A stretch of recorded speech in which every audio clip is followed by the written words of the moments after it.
The first step is to make sure your hands are ready. Your wrists and your fingers are all deeply involved, so to prevent injury, we want to warm them up and stretch them. Get them nice and loose with some typical hand stretches, followed by warm-up drills to get those paws excited. Next is the neck. You know how you always find yourself hunched over when you're trying to get a closer view while you're sewing? You're gonna thread the machine first. You're gonna iron your pieces. You're gonna start sewing. Back stitch first, clip this down, and then back stitch. Well, we're gonna try to counter that and relieve our body by doing some neck stretches. Now, for the sewing machine, we want to handle that with care. We're gonna throw on some black rubber gloves. It provides extra grip for added precision. We want to keep things professional. Dusting the machine before every sewing session is a must because dust causes friction, which slows down the machine, and it also decreases visibility when it gets in between you and your fabric. So we want to make sure we grab our brush and get the obvious spots and the not so obvious spots. Some people wonder if the orientation of your cap really makes a difference, and to that I say, is the sky blue? And if your headlamp has anything less than 300 lumens, you might as well just sew with the lights off at that point. This isn't actually how I sew faster. No, the way you wear your cap does not matter. Though some of these jokes actually do have some low-key benefits, I can show you a lot less serious ways that you can sew faster. The first one being grouping activities, also known as batching. Grouping activities is basically batching the activities that can be done at the same time. So if you're working on, let's say, a pair of pants and you have interfacing, if you have to put interfacing on the pocket, on the waistband, on the fly, do it all at once at the beginning versus doing it when you arrive at that step. I find you lose a lot of time when you're, trying to find the tools you need to do that step. You need to make space, you need to clear the table, and then arrange for that to be done. There's a lot of time that could be saved by just doing it all at once. Number 2, the tools in your toolkit. Pins are the slowest darn things because they're so pointy, so you want to be careful with it. You have to make sure the fabric's flat, adjust it here and there. It's pointy, it can hurt if you point yourself, so you're usually a little bit more careful when you're doing that. Clips are fast, they're just done.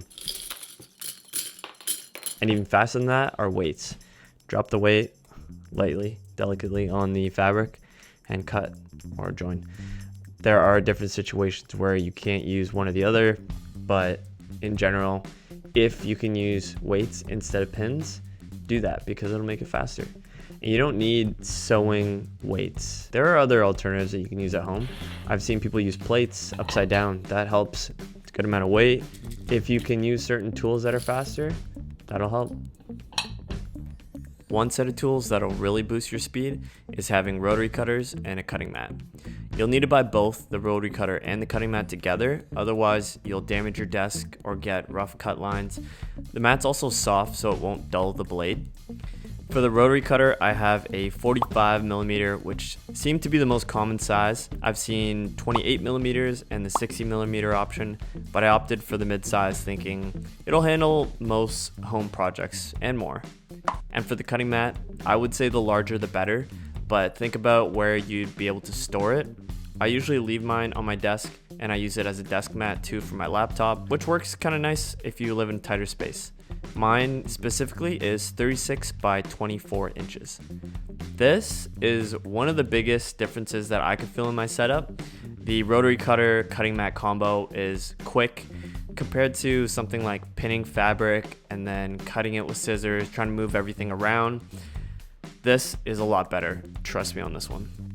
Tip number 3, just do one long continuous stitch for multiple pieces. So at the very end when you backstitch, you usually pull out the thread, cut it, and then start on your next piece.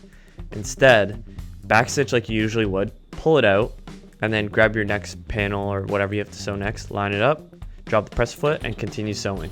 And keep doing that. If when you're done, lift the press foot, pull it out, put the next piece. So all these panels are going to be connected by one long thread. And then when you're done at the very, very end, snip, cut all the loose threads, throw them out. And this is kind of similar to batching. It's just the sewing machine, you're just doing sewing. And then at the very end, you're just doing snipping. Some call it chain stitch, and it works for serging too. Once you're done one panel, apply pressure to the foot pedal to create more stitches to give yourself some buffer to move around and set up the next panel. Tip number 4 is closeness of machines. So when I'm in a sesh, I'm sewing, I got my sewing machine right here, and then I have my serger to my left. It's a matter of just pivoting, just turning on my chair. It makes it super quick for me to go from sewing to serging and back. There's no getting up off my desk, bringing all my panels over there to sew over there to come back here. There's no takedown of a new machine, setting up a new one, taking that down to bring the other one back.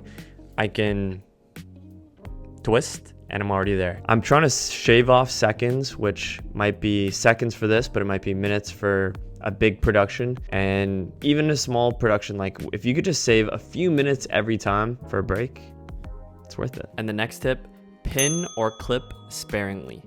So if you can use fewer pins, do that, because the less you got to set up and take down, the more time you'll save. If you've seen any of my videos, you'll know my beef with pins. They're pointy, they bend. I prefer clips, but that's just me. As a beginner though, I'd suggest go ham with the clips. Use as many as you want because it'll help hold your seams together better for a straighter stitch. And let's be honest, it's kind of fun to use clips with their cute little colors and such. I mean, this one feels kind of obvious, but it's always nice to be reminded. And if you're starting out, using more clips is going to give you better quality. You never want to sew faster and compromise quality. Quality matters the most. So take your time, but if you can, use less clips, use less pins, because it will save you some time. And you might have noticed these aren't the traditional colors that you see in sewn clips. These are a Glory Allan exclusive. They're the earth tone sewn clips, all colors inspired by nature.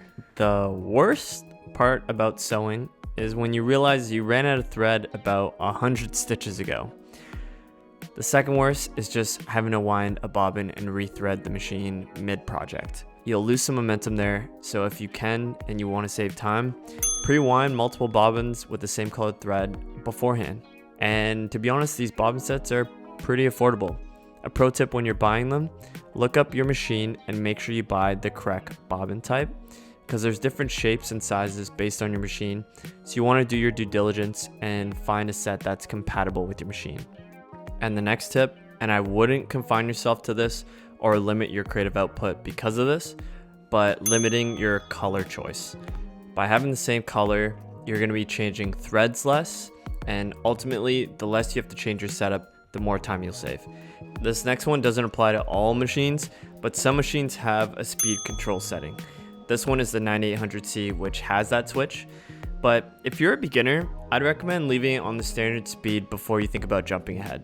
It can get pretty wild at that faster speed. The next step is having dedicated sewing days, and ideally with friends. So hear me out.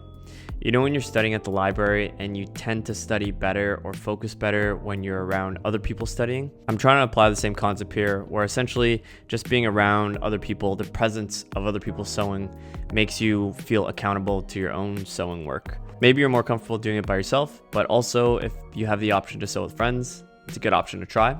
And if you don't have other sewing friends, then you can always join one of my lives and we can all sew together. For the next time you sew, make sure you have a clean space.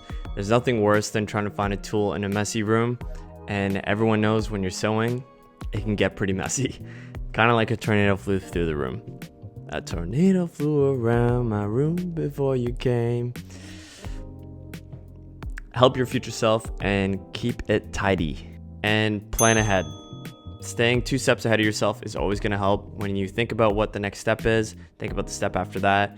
You can help prepare yourself, avoid mistakes, and find ways that you can make your craft a little bit more efficient. The nice thing about all these tips is they're fairly easy to implement, so you can apply almost all of them to any project. So especially if you have a really long project, let's say you stumbled across how to sew cargo pants for beginners. It's a very long project, but it's super rewarding.